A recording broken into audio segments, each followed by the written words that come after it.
नमस्कार स्टूडेंट, आज की आपकी इस क्लास में आप सभी का एक बार फिर से स्वागत है। आज अपन को जो एथीन होती है उसकी प्रयोगशाला में एथीन अपन कैसे बनाते हैं तो उसकी विधि आज अपन को पढ़ना है। तो मैंने चित्र इसको पहले से ही बना के रखा हुआ है। और एक प्रयोगशाला में जो एथिलीन गैस होती है या जिसको अपन एथीन गैस भी बोलते हैं का अपन निर्माण देखेंगे कि इसमें कैसे होता है। तो पहले इसका सामान्य जो समीकरण है या जो रिएक्शन है वो अपन देख लेते हैं।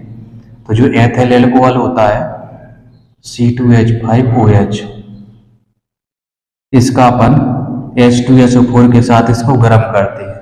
जो एथिल एल्कोहल है ये है एथिल एल्कोहल।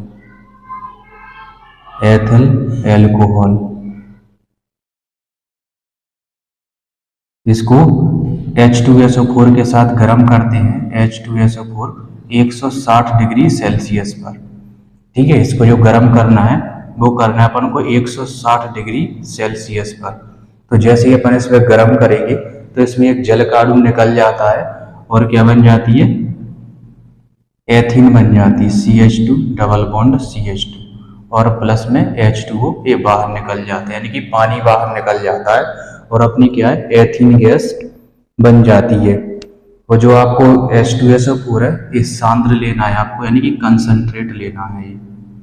ठीक है ना, कंसंट्रेट H2SO4 लेना है ना। तो इससे क्या हो जाएगा, जल का ये अणु निकल जाएगा और एथीन गैस बन जाती है। अब इसको अपन ये तो समीकरण के रूप में हो गए कि कैसे बनती है। अब इसको अपन चित्र के माध्यम से इसमें क्या क्या दिया गया, कैसे क्या करना है वो अपन इसमें सब पढ़ेंगे। तो इसमें क्या है, इसमें आपको एक गोल पैली का फ्लास्क लेना है। ठीक है, और इस गोल पैली के फ्लास्क में एथेनॉल इसकी एक आयतन भर लेते हैं और H2SO4 यानी कि सल्फ्यूरिक अम्ल है वो एक सही 2 सही 1 बटा यानी कि 2.5 या अपन इसको में लिख सकते हैं 2.5 वॉल्यूम भर लेना है इसमें। ठीक है ना, या अनुपात यदि अपन देखें तो इसका अनुपात हो जाएगा 1:2.5। इस अनुपात में अपन को मटेरियल लेना है। ठीक है ना, एथेनॉल 1 अनुपात रहेगा और जो H2SO4 है वो रहेगा आपका 2.5 या 2 सही 1/2 आयतन इसमें ले लेते हैं अपन। और इसे जो गोल पैनी का जो फ्लास्क है इसको अपन को इसमें अलग से एक बर्तन में रखना है, मतलब ये ठीक है ना, जिसमें बालू और एनहाइड्रस Al2SO4 का होता है, यानी कि एल्यूमिनियम सल्फेट और बालू इनका मिश्रण होता है। तो इसको अपन को इस पे रखना है। ठीक है ना, इस पे ये जाली है और नीचे क्या है अपन को बर्नर लगाना है और ये स्टैंड है, स्टैंड पे ये फ्लास्क भी अपन को टच कर देना है और ये जाली रख देना है। ठीक है ना, तो ये बालू ऊष्मक कहलाता है। ठीक है ना, तो इसको अपन को बालू ऊष्मक पे गर्म करना है। ऐसा इसलिए करते हैं ताकि इसमें झाग उत्पन्न ना हो। अगर डायरेक्ट इसको अपन गर्म करेंगे तो इसमें झाग उत्पन्न हो जाएंगे। ठीक है ना, तो झाग उत्पन्न ना हो इसलिए इसको बालू ऊष्मक पर गर्म करते हैं। इसके अलावा इसमें जो कॉर्क लगी होती है इसमें 3 मुंह होते हैं। ठीक है ना, यानी कि 3 छिद्र होते हैं। तो पहले छिद्र में इसमें अपन थर्मामीटर लगा देते हैं और दूसरे छिद्र में ये थिसल फनल लगाते हैं, जिसमें अपन एथेनॉल और H2SO4 इन दोनों का जो मिक्सचर है वो 1:1 के अनुपात में इसमें डालते रहते हैं। इसका जो अनुपात है वो रहेगा 1:1। ठीक है ना, तो थिसल फनल में अपन को एथेनॉल और H2SO4 यानी कि सल्फ्यूरिक अम्ल का 1:1 के अनुपात में इसमें डालते रहना है। इसके अलावा फिर इसमें एक और नली होती है जो क्या है कि दो अन्य जो फ्लास्क होते हैं उनसे होकर के गुजरती है। तो जो पहला फ्लास्क है इसमें होता है कंसंट्रेट H2SO4। ठीक है, कंसंट्रेट H2SO4 होता है और इसी से एक और नली निकली रहती है। तो ये नली जाती है ना KOH, जो एक्वस या जलीय KOH पोटेशियम हाइड्रोक्साइड का विलयन है उसमें ये जाती है। और उससे निकल करके एक और नली जाती है जो कि क्या है, एक टब में जाती है ये नली, जिसमें क्या होता है पानी भरा रहता है और इसमें एक सरंध्र एक जो होता है ताकि इसमें क्या है जो गैस है ऊपर जाती रहे।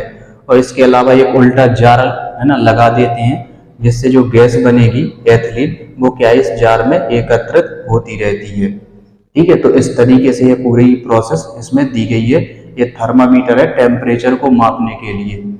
ठीक है, इसके अलावा और इसमें अपन देखेंगे इनका काम क्या होता है, H2SO4 और एक्वा, इनका काम भी होता है। क्या होता है कि जब इसकी प्रोसेस कराते हैं अपन, इसको गर्म करते हैं, तो इसमें आपको है ना एथिल अल्कोहल, जैसे अपन इसको गर्म करते हैं ना, तो एथिल अल्कोहल की और ईथर की वाष्प भी बनती है। ठीक है ना, इसमें कुछ उप उत्पाद बनते हैं जैसे एल्कोहल, ईथर, है ना, SO2 यानी कि सल्फर डाइऑक्साइड और कार्बन डाइऑक्साइड, ये चार चीजें बनती हैं। तो जो एल्कोहल होता है और ईथर, उसकी वाष्प को ये क्या करती है, एब्जॉर्ब कर लेती है, अवशोषित कर लेती है।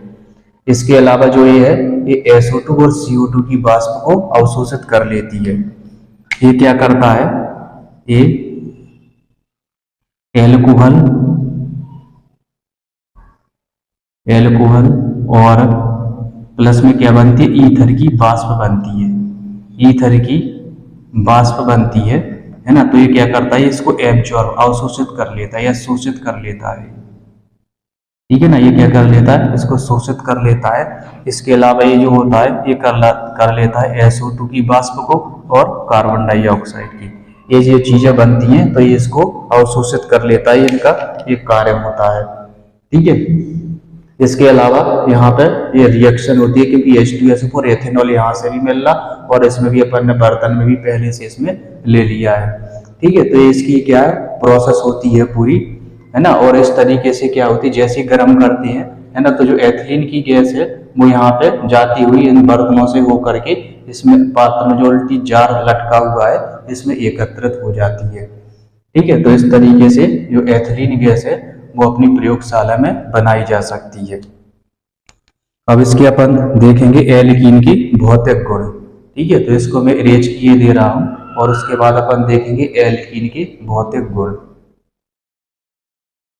अब इसके बाद इसके अपन पढ़ेंगे भौतिक गुण। तो जो एल्कीन है, एल्कीन में क्या होता है, एथीन से लेके ब्यूटीन तक ये क्या होती है, ये गैसें होती हैं।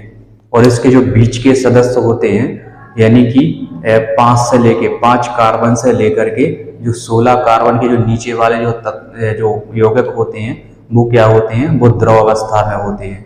और इसके जो बाद वाले जो होते हैं ना, जो बाद वाले जो ऊंचे सदस्य होते हैं वो ठोस होते हैं। ठीक है ना, तो 2 कार्बन से लेके 4 कार्बन तक के जितने भी कंपाउंड होंगे वो गैसें होती हैं। इसके अलावा 5 से लेके 16 तक के जितने भी कंपाउंड होंगे वो सारे द्रव अवस्था में होते हैं। और लास्ट के जो ऊंचे सदस्य होते हैं जिनमें 17 कार्बन और उससे ऊपर होते हैं तो वो क्या होते हैं, ठोस होते हैं। ये इनके भौतिक गुण हैं। ठीक है, इसके अलावा जो निम्नतर सदस्य हैं, है ना, ये निश्चेतक का कार्य करते हैं, मतलब इनसे कुछ सूंघने से, है ना, बेहोशी आ सकती है। ठीक है, इसके अलावा ये क्या होती है, ये एल्कीन जो होती है ये ज्यामितीय समव्यवता प्रदर्शित करती है।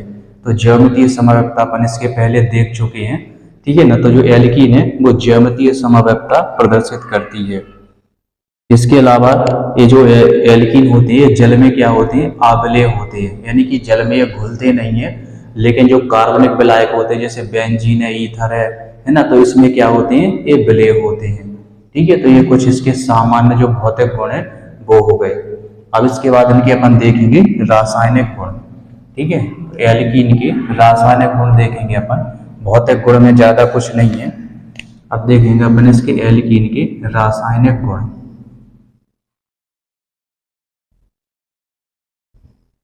रासायनिक गुण में अपन को पहले देखना योगात्मक गुण, यानी कि जो योगात्मक अभिक्रिया होती है उसको अपन को देखना है इसमें।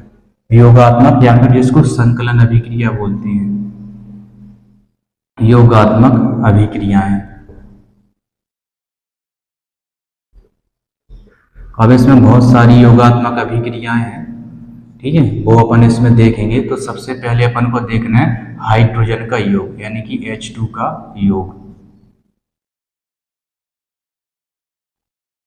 हाइड्रोजन के योग को इसको बोलते हैं अपन हाइड्रोजनीकरण बोलते हैं। ठीक है ना, इसमें क्या होता है, जो एल्कीन है वो हाइड्रोजन के साथ योग कर लेती है, हाइड्रोजन को अपने में जोड़ लेती है ना। तो ये जो होता है ये निकेल, पैलेडियम, है ना। इसके अलावा प्लेटिनम, इनकी चूर्ण लेते हैं उत्प्रेरक के रूप में, ठीक है ना। जो टेम्परेचर है वो 200 डिग्री सेल्सियस होता है। तो हाइड्रोजन के योग में अपन को, जैसे एल्कीन लेंगे अपन CH2 डबल बॉन्ड CH2, तो जितने पाई बॉन्ड होते हैं उतने ही अपन को, है ना, H2 मॉलिक्यूल लेना होते हैं। मतलब हाइड्रोजन के मॉलिक्यूल, इसमें एक पाई बॉन्ड है तो हाइड्रोजन का एक मॉलिक्यूल लेंगे, ठीक है। अगर मान चलो यहाँ पे एल्काइन होता, उसमें दो पाई बॉन्ड होते तो हाइड्रोजन के दो अपन मॉलिक्यूल लेते, ठीक है। इसकी जो उपस्थिति उत्प्रेरक रहेगा वो रहता है निकेल, है ना। और जो टेम्परेचर है वो 200 डिग्री सेल्सियस होता है, ठीक है ना। तो क्या होता है, एक हाइड्रोजन यहाँ पे जुड़ जाएगी, एक हाइड्रोजन यहाँ पे जुड़ जाएगी और एल्केन बन जाते हैं, ठीक है ना। क्या बन जाएंगे, ये एल्केन बन जाते हैं, ठीक है ना। तो चूंकि इसमें क्या है, हाइड्रोजन का योग होता है, इसलिए इसको हाइड्रोजनीकरण भी कहते हैं, ठीक है। तो इसका काम है असंतृप्त वसा से संतृप्त वसा बनाना, ठीक है ना। इसके अलावा अपन देखेंगे इसमें हेलोजन का योग, ठीक इसी प्रकार इसमें होता है हेलोजन का योग।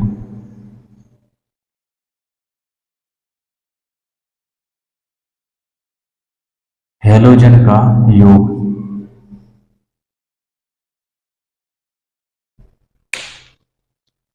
CH2 double bond CH2 double bond CH2 plus में Br2, है ना। हेलोजन में आप Br2 ले सकते हो, है ना, Cl2 ले सकते हो, I2 ले सकते हो, है ना। तो हेलोजन में से कोई सा भी ले सकते हो, तो मैंने Br2 लिया है। और जैसे इसकी अपन क्रिया कराएंगे तो ये बन जाएगा CH2Br बॉन्ड CH2Br, ठीक है। इस तरीके से कंपाउंड बन जाता है, यानी कि ये रिएक्शन इसकी हो जाती है। इसको बोलते हैं अपन 1,2 डाइब्रोमो एथेन, है ना। पहले कार्बन पे, ये पहला हो गया, ये दूसरा हो गया, पहले कार्बन पे ब्रोमीन, दूसरे कार्बन पे ब्रोमीन, तो इसका IPAC नाम हो जाता है 1,2 dibromo dibromo ethane, dibromo ethane.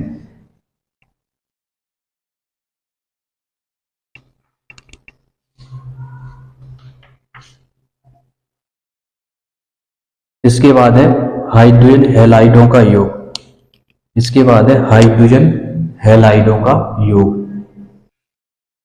तो अगला इसमें है हाइड्रोजन हैलाइडों का योग, और इसी से संबंधित अपन मार्कोनिकॉफ और एंटी मार्कोनिकॉफ का भी नियम भी पढ़ते हैं, ठीक है ना। तो उसी के अनुसार ही क्या है, इसमें जो हाइड्रोजन हैलाइड का जो नेगेटिव हिस्सा है वो, है ना, उस कार्बन पे जुड़ता है जहाँ पे, है ना, मार्कोनिकॉफ और एंटी मार्कोनिकॉफ अपन इसमें पढ़ेंगे, ठीक है। तो उसमें जो ब्रोमीन होता है ये कौन से कार्बन पे जुड़ेगा, ठीक है ना। तो वो मार्कोनिकॉफ और एंटी मार्कोनिकॉफ नियम बताता है। पहले अपन इसकी रिएक्शन देख लें, ठीक है, उसके बाद अपन पढ़ेंगे मार्कोनिकॉफ और एंटी मार्कोनिकॉफ का नियम। तो इसमें अपन को HBr लेना है। तो ये तो क्या है, सम एल्कीन है, यानी कि CH2 डबल बॉन्ड CH2 सम कार्बन है इसमें, है ना। तो जो नेगेटिव हिस्सा है आप इसको कहीं भी जोड़ सकते हो, यानी कि जब जो अलग अलग होगा तो ये बनाता है H प्लस और Br माइनस, ठीक है। तो ये तो सममित एल्कीन है ना। तो इसमें कहीं पे भी आप, इसमें भी Br जोड़ सकते हैं, इसमें भी Br जोड़ सकते हैं। लेकिन जब असम्मित कार्ब है ना, ये होती है एल्कीन असम्मित होती है, यानी कि, है ना, तीन की संख्या में या मान चलो विषम संख्या में होती है, तो वहां पे ये नियम फिर, है ना, मार्कोनिकॉफ या फिर एंटी मार्कोनिकॉफ नियम के अनुसार होता है। मार्कोनिकॉफ जहाँ पे HBr हो, और इसके अलावा जो एंटी मार्कोनिकॉफ है तो उसमें पराक्साइड की उपस्थिति आवश्यक होती है। तो इसको अपन जोड़ेंगे तो ये बन जाएगा CH3 और बॉन्ड में CH2Br, इस तरीके से बन जाती है CH3 bond CH2Br। Bromo ethane है या एथिल ब्रोमाइड बोलते हैं इसको, इसका नाम है ethyl bromide, ethyl bromide, ethyl bromide.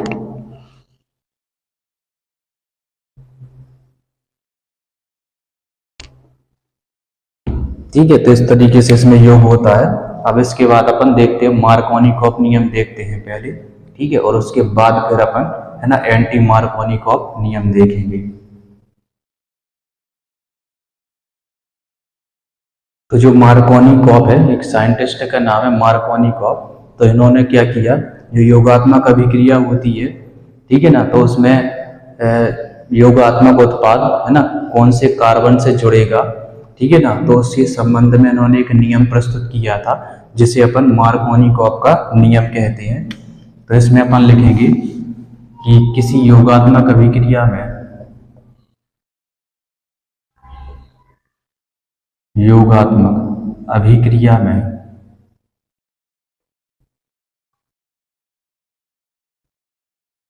योगात्मक अभिक्रिया में योगात्मक अभिक्रिया में हाइड्रोजन हैलाइड हाइड्रोजन हैलाइड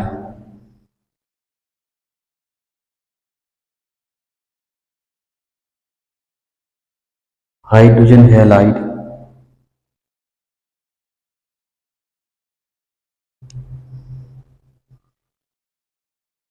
यहाँ पर इसमें इसकी जगह पे कोई भी और योज्य पदार्थ या मान के चलो अभिकर्मक भी लिख सकते हैं कि वह अभिकर्मक जिसका क्या संकलन हो रहा है यानी कि योग हो रहा है ना, तो अपन अभिकर्मक भी लेते हैं, है ना, जिसका क्या है योग हो रहा है, तो यहाँ पे अपन अभिकर्मक भी ले सकते हैं,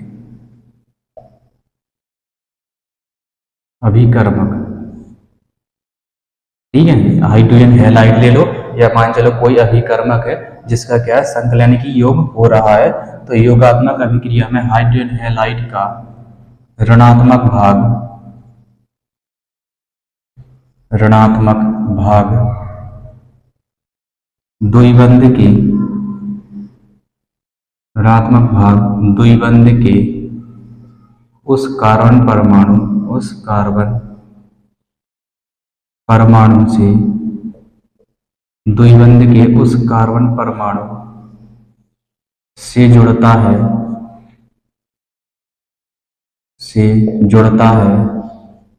जहां पर हाइड्रोजन परमाणुओं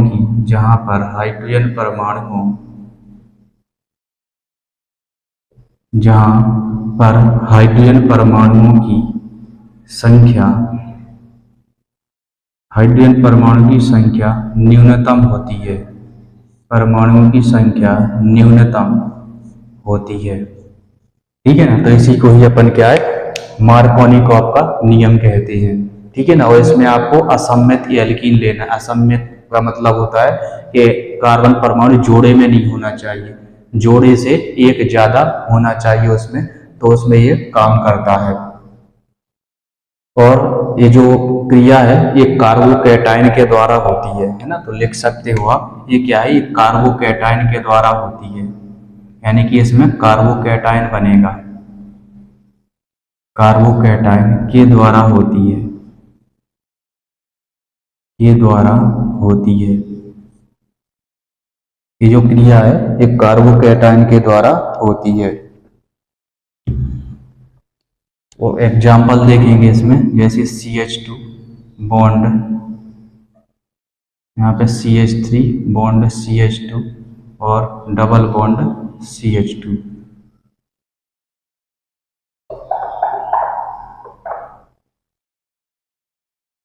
ठीक है। ये क्या हो गई, ये प्रोपीन हो गई, CH2 bond CH double bond CH2 plus में इसमें योग कराना है HBr का, HBr इसको बोलते हैं प्रोपीन,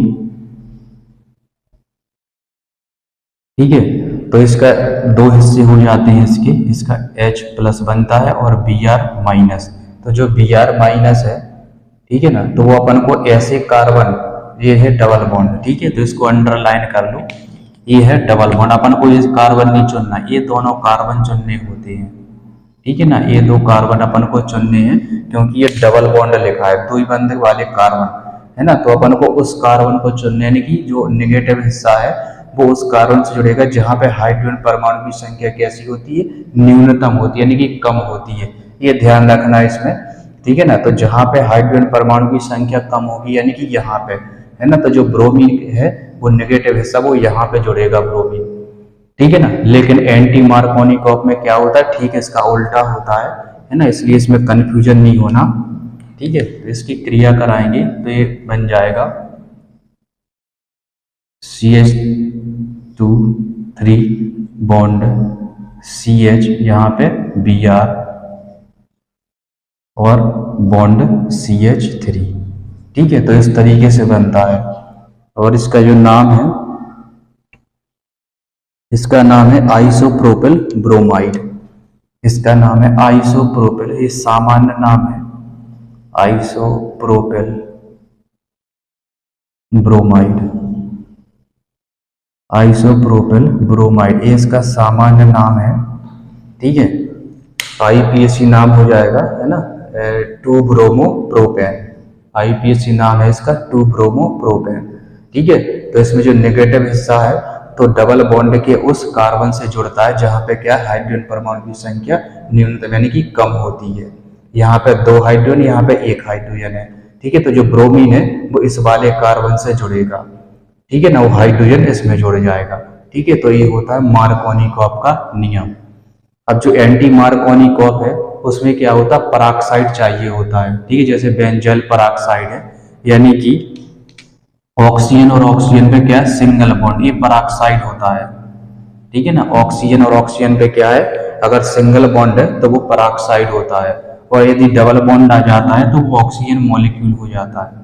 ये क्या हो जाता है, ये ऑक्सीजन मॉलिक्यूल हो जाता है, लेकिन ये क्या है, ये पराक्साइड होता है, ठीक है। तो अपन को इसकी उपस्थिति है जब ये आ जाता है, मान के चलिए HBr आ जाएगा, ठीक है, HBr और A है ना, तो वहां पे एंटी मार्कोनिकॉप नियम लगेगा। तो अपन अब इसके बाद देखेंगे एंटी मार्कोनिकॉप नियम। अब इसके बाद है एंटी मार्कोनिकॉप, या जिसको अपन प्रति मार्कोनिकॉप है ना, पराक्साइड प्रभाव और खरास प्रभाव कहते हैं। अब खरास प्रभाव इसको क्यों कहते हैं, क्योंकि इसके जो साइंटिस्ट थे वो थे MH खरास, ठीक है। इसके जो साइंटिस्ट थे वो थे MH खरास, MH खरास। तो इन्होंने ये प्रभाव देखा था, इसलिए इनके नाम पर इसको MH खरास भी बोलते हैं, ठीक है। पराक्साइड प्रभाव क्यों बोलते हैं, क्योंकि HBr में जब पराक्साइड उपस्थित होता है ना, तो ये प्रभाव देखने को मिलता है, इसलिए इसको पराक्साइड प्रभाव भी कहते हैं। अब इसको प्रति मार्कोनिकॉप क्यों कहते हैं, क्योंकि ये मार्कोनिकॉप के ठीक उल्टा होता है, ठीक है ना। इसमें मार्कोनिकॉप क्या कहता था कि डबल बॉन्ड के उस कार्बन परमाणु से नेगेटिव हिस्सा जुड़ेगा जिसमें हाइड्रोजन परमाणु की संख्या कम होती है, लेकिन ये क्या कहता है कि जो नेगेटिव हिस्सा है HBr का, ठीक है ना, तो वो उस डबल बॉन्ड के उस कार्बन से जुड़ेगा जहां पे हाइड्रोजन परमाणु की संख्या ज्यादा होती है, ठीक है ना। तो इसलिए क्या है, ये प्रति मार्कोनिकॉप या एंटी मार्कोनिकॉप या मार्कोनिकॉप का उल्टा कहलाता है, ठीक है ना। तो जो MH खरास है तो उन्होंने क्या देखा कि जब बेंजल पराक्साइड है ना, मान के चलिए कोई पराक्साइड उपस्थित होता है असम्मित एल्कीन में है ना, और HBr का योग कराते हैं तो वो क्या होता है, वो एंटी मार्कोनिकॉप के नियम के अनुसार होता है। तो इसमें अपन लिखेंगे जो MH खरास है, MH खरास ने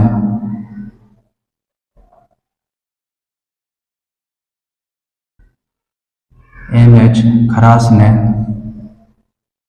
1933 में, सन 1933 में नियम दिया था ने, सन 1933 में देखा कि पराक्साइड जैसे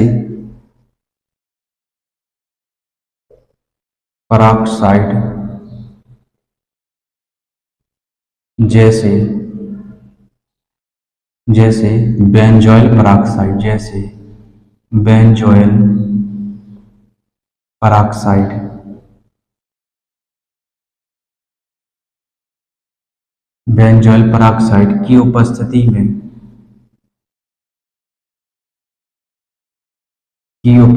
में असम्मित एल्कीन पर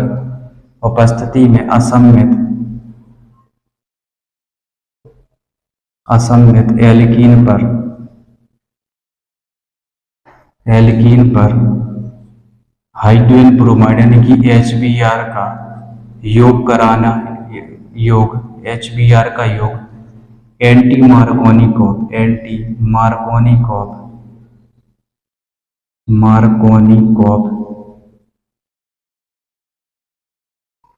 नियम के अनुसार होता है। एंटी मार्कोनिकॉफ नियम के अनुसार होता है, के अनुसार होता है।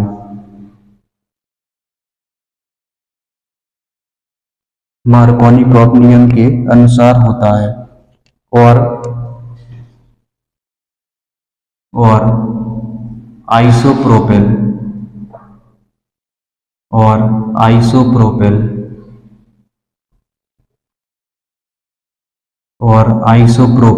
ब्रोमाइड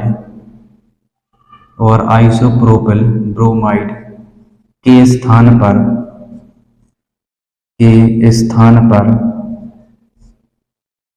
आइसोप्रोपेल ब्रोमाइड के स्थान पर एन प्रोपेल ब्रोमाइड बनता है। एन प्रोपेल ब्रोमाइड बनता है। एन प्रोपेल ब्रोमाइड बनता है। यानी कि इसमें क्या होता है कि जो नेगेटिव हिस्सा है या HBr का जो नेगेटिव हिस्सा है ना, डबल बॉन्ड के उस कार्बन परमाणु से जुड़ता है जिसमें हाइड्रोजन परमाणु की संख्या ज्यादा होती है। तो अपन लिख सकते हैं इसमें पेरोक्साइड की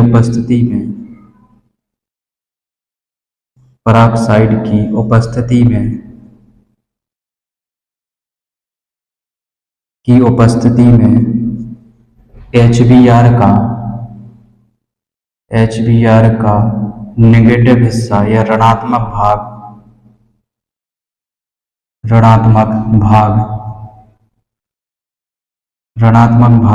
डबल बॉन्ड के या द्विबंध के उस कार्बन परमाणु से जुड़ता है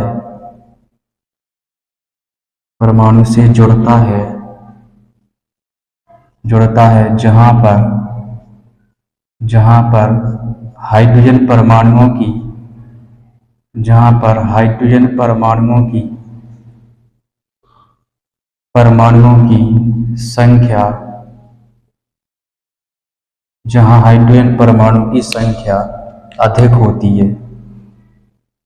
परमाणुओं की संख्या अधिक होती है। ठीक है, जहां हाइड्रोजन परमाणु की संख्या अधिक होगी, ठीक है, तो वहां पे ये योग होगा। तो अपन वही लेते हैं एल्कीन, यानी कि प्रोपीन लेते हैं CH3 bond CH double bond CH2। ठीक है, तो इस पे HBr का योग कराएंगे HBr, और साथ में जो उपस्थिति रहेगी वो रहेगी पेरोक्साइड की। ठीक है, पेरोक्साइड की उपस्थिति या फिर सूर्य का प्रकाश एवं वायु की उपस्थिति। ठीक है, तो इसमें लिख देंगे अपन पेरोक्साइड की उपस्थिति। इसमें पेरोक्साइड की उपस्थिति लिखे। ठीक है, तो अब नेगेटिव हिस्सा अपन का इसमें जुड़ेगा। ठीक है, ये क्या है, एल्कीन है या डबल बॉन्डेड कार्बन है। ठीक है, तो मार्कोनिकॉफ में इससे जुड़ता था, लेकिन एंटी मार्कोनिकॉफ में क्या है, यहाँ पे जुड़ जाएगा। तो ये बनेगा CH3 bond CH2 bond CH2Br। ठीक है, CH3 CH2Br। ठीक है, तो इस तरीके से उसमें क्या है, आइसोप्रोपेल ब्रोमाइड बनता था, लेकिन इसमें क्या है, एन है ना, एन प्रोपेल या नॉर्मल प्रोपेल ब्रोमाइड बनता है। नॉर्मल प्रोपेल ब्रोमाइड, IUPAC नाम हो जाएगा 1 ब्रोमो प्रोपेन। ठीक है, उसमें बनता था 2 ब्रोमो प्रोपेन, इसमें बनता है 1 ब्रोमो प्रोपेन। सामान्य नाम है एन प्रोपिल ब्रोमाइड, ठीक है। और आईपीएसी नाम हो जाएगा वन ब्रोमो प्रोपेन हो जाएगा, और उसमें 2 ब्रोमो प्रोपेन बनता था, ठीक है। तो इस तरीके से पेरोक्साइड प्रभाव अपना खत्म हो जाता है। आगे अभी इसमें और भी रिएक्शनें दी गई हैं, ठीक है। तो जो आगे की जो रिएक्शनें हैं वो अपन अगली क्लास में पढ़ेंगे, ठीक है। तो जो आज की क्लास है वो अपन यहीं पे समाप्त करते हैं, ठीक है। इसके बाद अभी और भी इसमें रिएक्शनें हैं, है ना, तो वो अपन अगली क्लास में देखेंगे। और आज की क्लास में बस इतना ही, है ना। आप इसी प्रकार से हंसते रहिए, खेलते रहिए, मुस्कुराते रहिए, पढ़ते रहिए। वीडियो अच्छा लगे तो अपने दोस्तों के साथ जरूर शेयर कीजिए। नमस्कार।